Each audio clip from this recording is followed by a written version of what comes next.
This is actually a quote from Swami Virajanandaji, Swami T's guru, Swami Tathagatanji's guru. Swami Virajanandaji was the president of our order many years, decades ago. So among his sayings, I found this. This whole world is presented to me along with the body. So either I am all of it or none of it. See, it's a simple thing that we don't notice. We are aware. What are we aware of? Everything. The world, this body, our thoughts, and the external world which is revealed to us, people, all of it together. What we normally do is, we say, I am this, and the rest is not me. This, other. Subject, object. But that doesn't stand to reason once you consider it in this way, that the whole thing is presented to me, the awareness. I'm aware of what? I'm aware of the world, I'm aware of the body also. So why do I say, this is me and that's not me? This is I and that's not I. Either I am all of it, body and the universe, or none of it. This is what Swami Virajanandaji meant.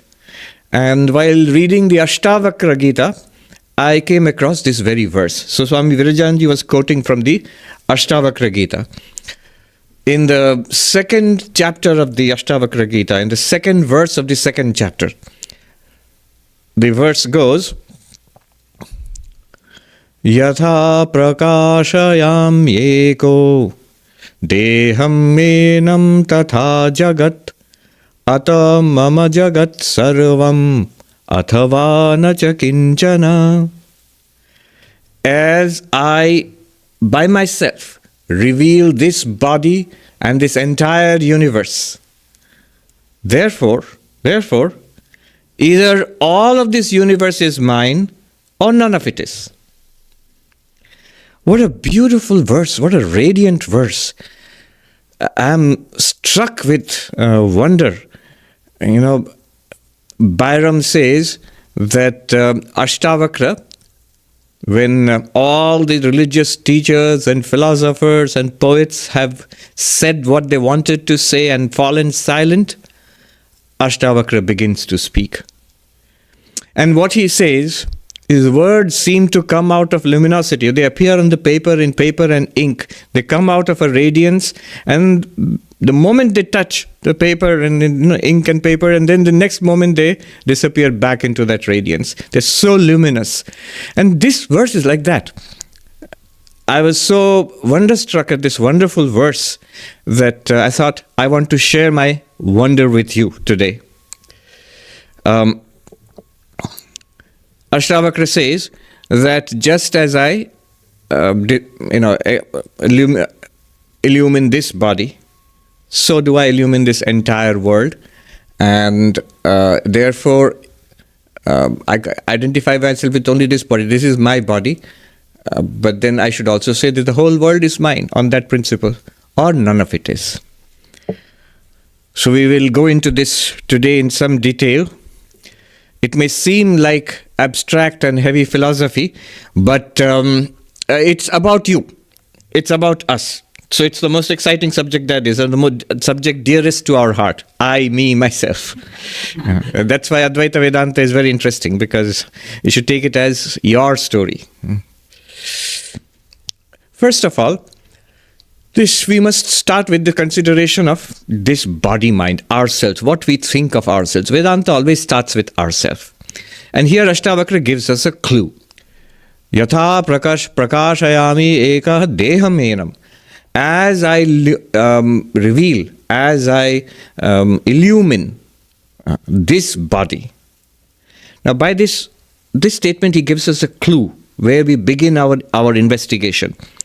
If I'm illumining something, then that thing is not me. If I'm revealing something, then that thing is not me. If I'm aware of something, then that thing is not me. It's not I. Just like the light is there, and that light falls on this table and the clock and the microphone, and it reveals these things. But the light is not what it illumines. It is something, it's the same light which reveals not only the table, the lectern, but the clock and the microphone, and yet is distinct from the table and the clock and the microphone. The table and the clock and the microphone are not luminous. They don't reveal themselves. They don't reveal each other. But the light reveals all of this and reveals itself. It does not require one more light to reveal it. Similarly, consciousness. Upanishads call consciousness the light of lights. Why? Because though this light reveals everything, without your eyes, none of it will be revealed to you. So the eyes reveal the light itself. But without the mind, even if the eyes are working, if your mind is asleep or not attentive, you will not experience anything. And the mind itself, without consciousness, whatever is presented in the mind will not be experienced. So consciousness is the light of the lights.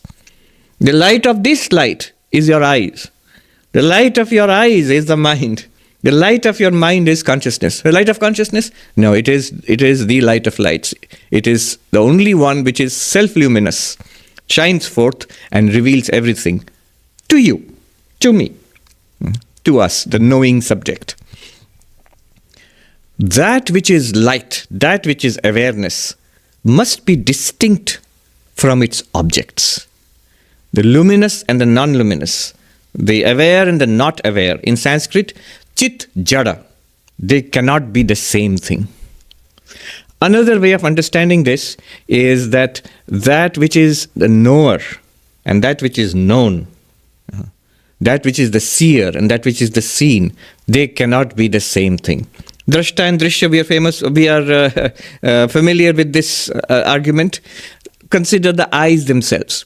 The eyes are the seer and this material world is the seen. Now clearly, the eyes can see only things which are at a distance from themselves. One thing that the eyes cannot see are the eyes themselves. Sometimes we don't even see our own glasses because they are very close to our eyes and they are transparent, so we see through them. And even closer than the glasses are the eyes themselves. The eyes cannot make themselves an object. I mean, you can see a reflection in a mirror, you can see a selfie taken on a camera, but the eyes cannot directly see themselves the way they see other things. The seer and the seen, they must be different. If you apply this to the body, why to the body? The world, Ashtavakra knows and we all know, we don't consider ourselves to be the world. That's the whole problem. We don't say that I am the everything. I am just this much. Now Ashtavakra says, start your journey there. You just take a look at what you think you are. I am this body. Now this body, is it an object of awareness? Yes, I am aware of it. In that case, you are the light and this is the object. And the light and the object are not the same thing. That light and this object are not the same thing. And though the light reveals the object, but it's not the same thing. Consciousness and its object are not the same thing. Consciousness and the body are not the same thing. I am aware of it. I am conscious. The body is something that I'm aware of. It's not conscious. Exactly the same argument will apply like a little variation. Drashta and Drishya. Do you see it? Yes, I can objectify the body with my senses. I can see it, I can touch it, I can smell it, I can taste it, I can even hear it, the rumblings in my tummy. All of this, all the five senses can objectify the body. I am the seer, hearer, smeller, whatever it is, of the body. And the body is that which is heard, seen, touched, smelt. It's an object. It is drishyam. I am drashta. I am the seer, it is the seen. Seer and seen cannot be the same thing. They're different. Therefore, I, the seer of the body, am not the body. Notice that subtle difference in the two arguments. One is, I am conscious, and the body is an object, not conscious. The conscious and the non-conscious cannot be the same thing. Therefore, I'm not the body. The second argument is, I am the seer, the knower. And the body is the seen, the known. Knower and known, seer and seen, they cannot be the same thing. It's a variation on the first argument. Another argument you can take, even simpler. The body is a continuous series of changes. And I experience each of them. Babyhood and childhood and youth and middle age and old age. All of these tremendous changes going on in the body. And I experience all of them. I have an intuitive sense of a continuity of this. I am the knower of myself in this body in childhood, in babyhood, in youth. And the body is a series of changes. I, the unchanging subject, and the body, the changing object. Changing and unchanging. In Sanskrit, savikara, nirvikara. Nirvikara, unchanging. Savikara, with change, with modification. How can the same thing be changing and unchanging? It's like as simple as something is moving. Now, if you attach yourself to that moving thing, either the moving thing will stop or you will be dragged along with it. You cannot have both together. The moving thing will keep on moving and yet you don't move, and yet you are attached to it. The two cannot go together. You cannot have any relationship with the changing. One sadhu in Uttarakhand used to say, जो अनित्य है और जो नित्य है, उनमें कोई रिश्ता नहीं हो सकता है. That which is eternal and that which is non-eternal, they have no relationship, and yet they seem to have a relationship. And that's the thing. Now, savikara, nirvikara, changing and unchanging, with modification, without modification, they cannot be the same thing. Therefore, for these reasons, what are these reasons? 3 reasons I've given you, and I can supply at least 4 or 5 more good reasons. These reasons, conscious, not conscious. I, the conscious, and the body, not conscious. I cannot be the body. I, the knower, the seer, and the body is the seen. Not just physically the seen with the eyes, but 5 senses. And the body is the object of all the senses. It is the known, knower and known, seer and seen, drashta drishya. Therefore, I cannot be the body. And third, the more simply, the more intuitive kind of argument, I am the unchanging and the body is changing. And therefore, the unchanging and changing cannot be the same thing. Therefore, I am not the body. These arguments are more like, like an arguments lawyers make in the court to convince the jury. They are not mathematical demonstrations. They are like persuasive. First, they persuade our reason, and then don't abandon them there. That, okay, I get it. I see what you're trying to say. Not just trying to say. Now, having been convinced, use them as pointers to change the way you look at the body. Instead of saying, I, and say, this body. So the arguments will change our paradigm, entire way of looking at myself and the body. Ashtavakra just says, Yatha prakashayami eko dehamenam. This body as I reveal, illumine this body. Therefore, we complete it. I cannot be the body. Even more so, when you look inwards, what we more closely identify ourselves with, this mind, its thoughts, feelings, memories, experiences, our personal story, this person, which is basically a mental being, constituted of likes and dislikes, memories, our own story. Am I this person? Same arguments apply. Apply it here. Am I revealing the mind? Am I illumining the mind? Yes, the mind is revealed. My thoughts are revealed to me. They may not be revealed to anybody else unless you are a telepath. But I directly have this perception. It's called apperception. I directly experience my own thoughts. When there is pain, who experiences the pain but me? I experience the pain. Therefore, I reveal the mind. I reveal the contents of the mind. I reveal this person I thought I was. But if I reveal it, then I am the illuminer. I am the consciousness which reveals the mind, which is an object, the illumined. Same argument holds. Chit jada. Therefore, I cannot be the mind. And this is such a stunner really. That the closest thing that we have, the one which we automatically, naturally identify ourselves with, are the contents of our minds. That's who I am. Anger. I am angry. I am anger. I say I am angry, but I become one with that. But it's a content in the mind. And the interesting thing is, if you think in that way, if you just bring this thought, this understanding to your mind, if there is anger will be pacified. It cools down. Somehow it's our identification with the mind which strengthens it, whatever the contents are. The second argument, drashta drishya, the same thing holds. Am I not aware of the contents of my mind? If I illumine the contents of the mind, then I am the knower. I am the seer of the mind. And the seer and the seen are different. And therefore, I cannot be the mind. Seer, of course, within quotes. And then changing and unchanging. That's a direct thing. Like the mind is changing so much. So many thoughts, feelings, emotions. Somebody said, in an average waking day, we have 16,000 discrete thoughts, feelings, emotions, all sorts of things. That is one deep interpretation of Krishna and the gopis. Gopis are supposed to be 16,000 and Krishna is one. Krishna is consciousness and the gopis are various vrittis, modifications of the mind. So they are all dancing around Krishna. Krishna is illumining all of them.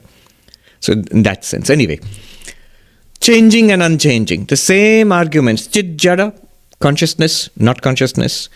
Then drashta, drishya, seer and seen. And changing and unchanging. Savikara, nirvikara. Therefore, I am not the mind. I am not the body. I am not the mind. Because I illumine the body and the mind. I am the knower of the body and the mind.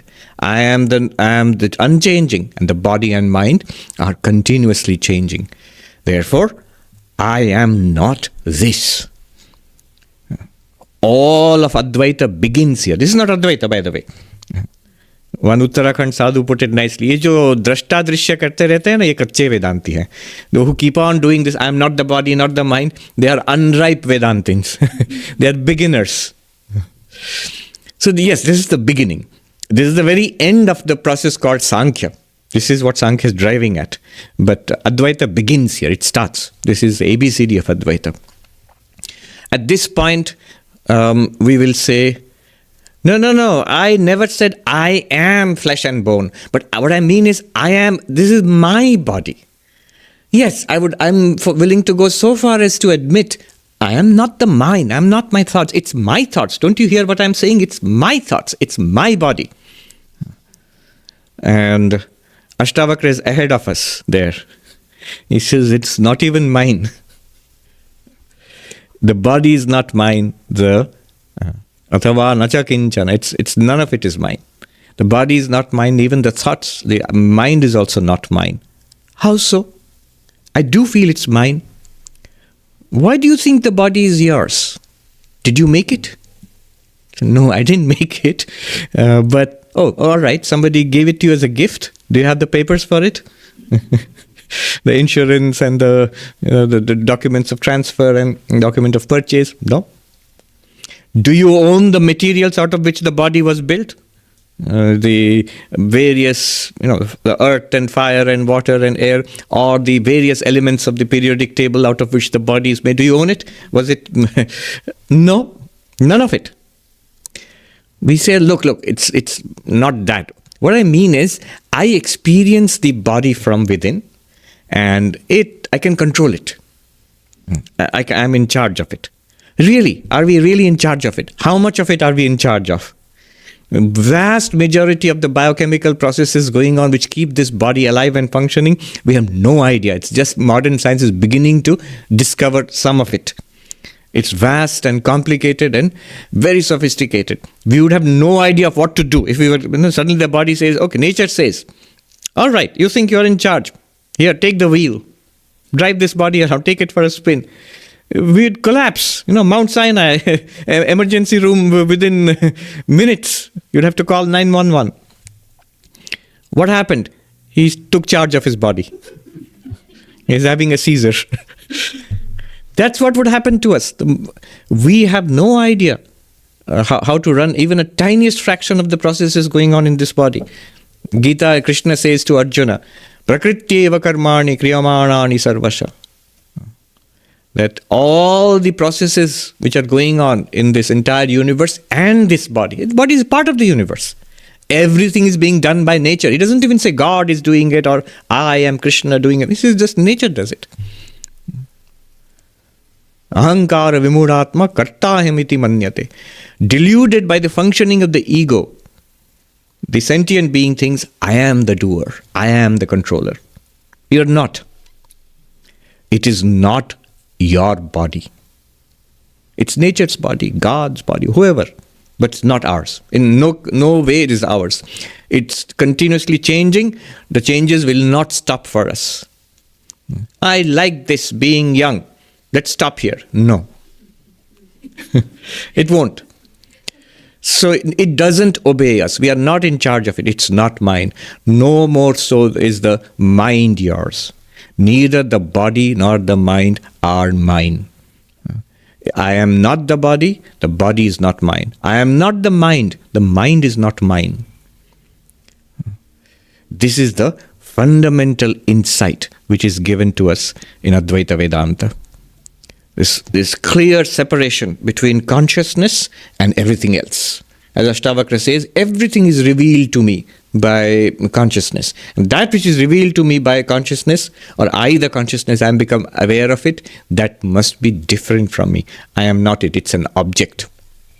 So is this body, which I am I hold on to it so tightly, it's not me. And the mind is also not me. And the senses and the perceptions which I get, pleasure, pain, they are also not me, nor mine. They're no more yours than the movie which you are watching on a screen is yours. When you watch a movie on a screen, are you the movie? No. Is the movie yours in some sense? No. It's not me, it's not mine.